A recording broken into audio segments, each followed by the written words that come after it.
does some weird noises. I mean, when I thought, oh, I put that straight through exhaust on, I thought it'd be like a little bit too loud, but on the overrun, he does like sort of plane noises, and then when it comes onto the second turbo, there's a bit of like a VXR bark, and then sometimes sounds like a tractor, but I think that's what you get for diesels.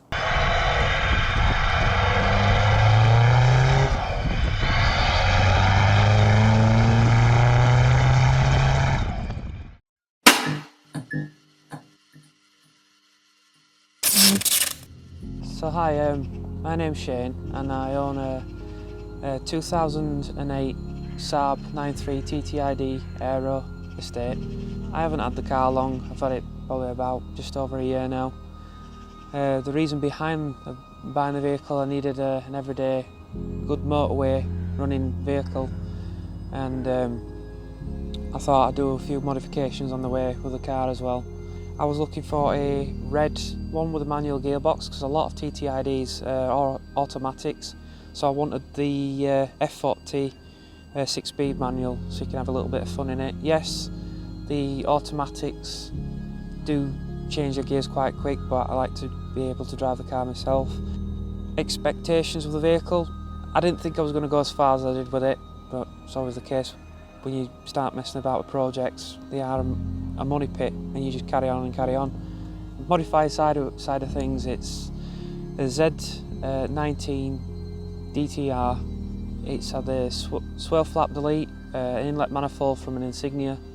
EGR's been deleted also. The flexi pipe from EGR housing's been removed and capped off. It's had the pre-cap deleted. The DTRs have got a problem where the oil pickup seal goes hard on them over the regens, and you got unburnt fuel bypassing rings and contaminating the engine oil. So I thought, well, I'll get rid of the DPF and stop the regen problems, and also stops having problems with the oil pickup seal going hard and starving the engine of oil, of course. So it's got a full 3-inch exhaust system right from the turbo. There's no boxes in it, there's no resonators, it's not that loud really when it comes onto the second turbo.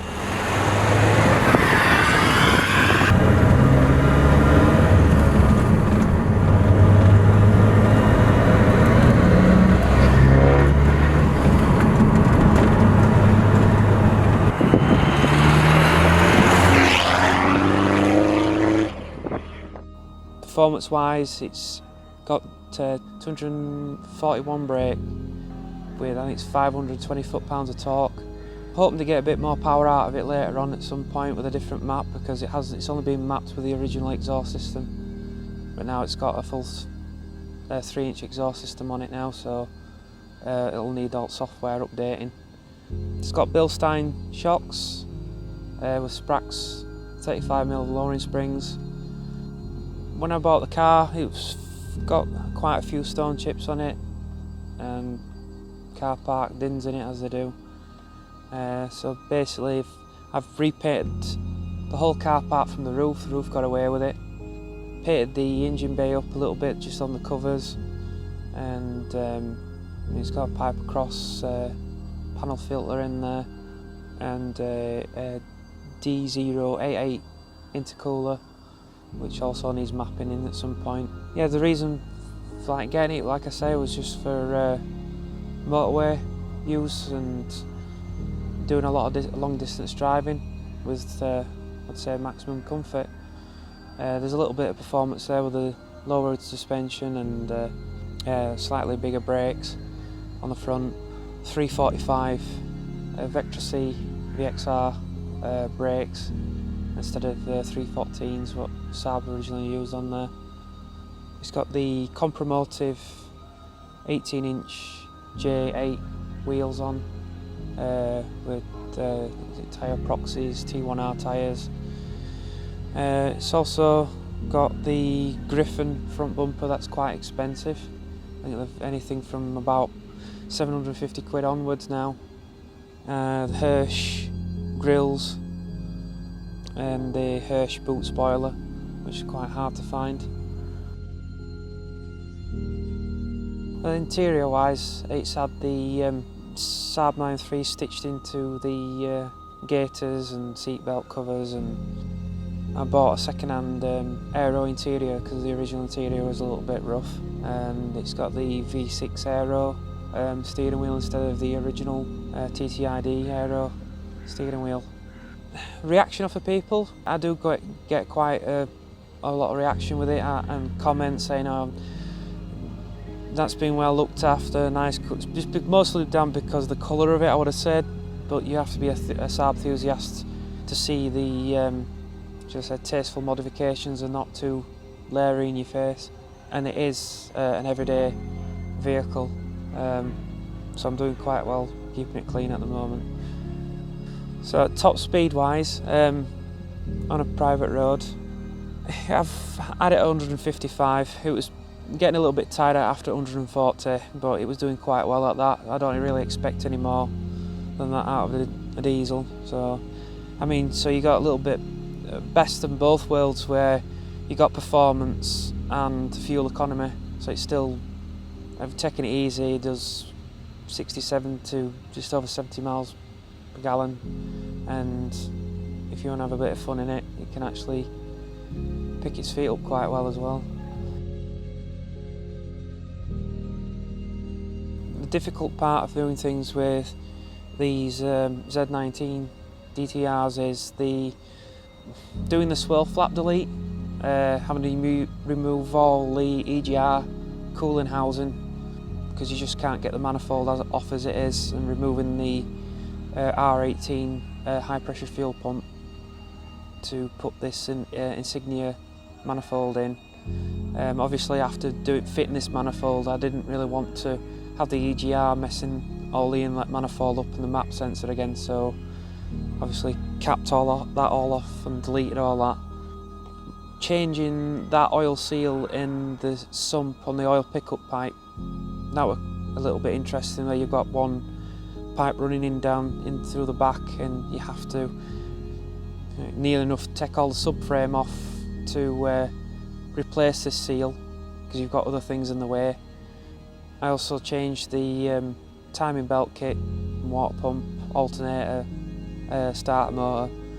I thought whilst the subframe's down, I may as well take the gearbox out and change the dual mass flywheel, clutch and slave cylinder, and full kit pressure plate, so I don't have to look at that again.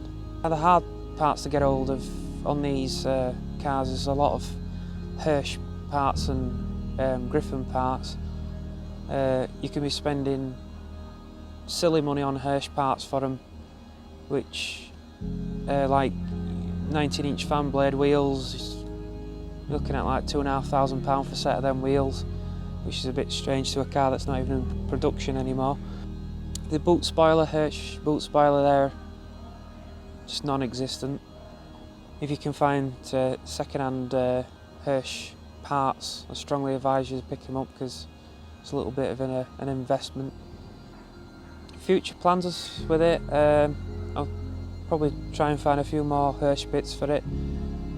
I have to get the ECU remapped or updated on the software till the modifications have been done. I've got another Saab 9.3 estate, and that's the DTH version. Also DPF and EGR swirl flaps delete on it. I'd say personally myself, the DTH is probably the more easier engine to work on. Like on the DTRs, they ended up putting plastic inlet manifolds and an over-engineered EGR cooling housing that are prone for leaking at the front. Well, fingers crossed I don't get that problem. They are based on like suspension wise and all, they're based on a Vectra C, so if you want to get a lot of parts to start messing about with them, if you do decide to get one, a lot of like suspension wise and brakes, you can go down the Vauxhall Vectra route, and I think the Alfa Romeo 1.9's brakes, I'm not sure if the suspension wise are very similar as well.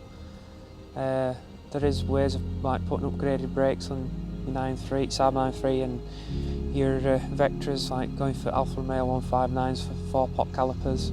So I think probably that would want to be one of my other modifications that I might do. With the Saab groups and Saab people, yeah, there is quite a lot of enthusiasts, and they like to keep the cars original. But they're not totally against it if you do start modifying and changing parts and that.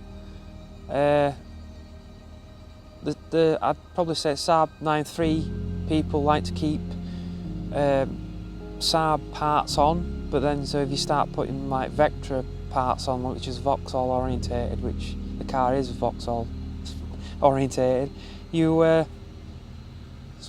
don't seem to like it sometimes, but each to their own, and if you want to put Vauxhall wheels on there, you can do.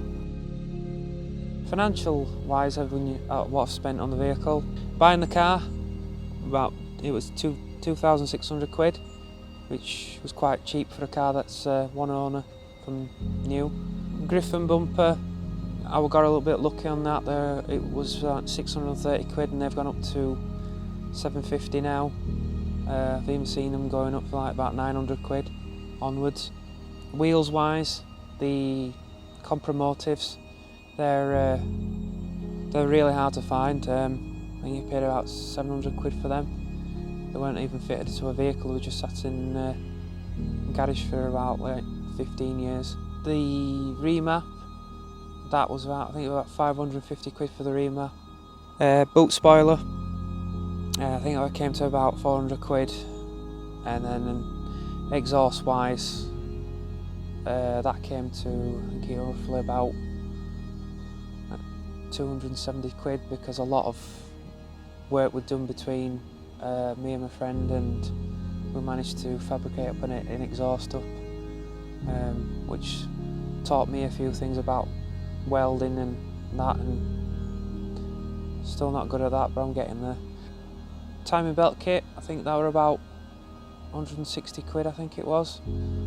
The clutch dual mass flywheel, that was about 400 quid or something like that.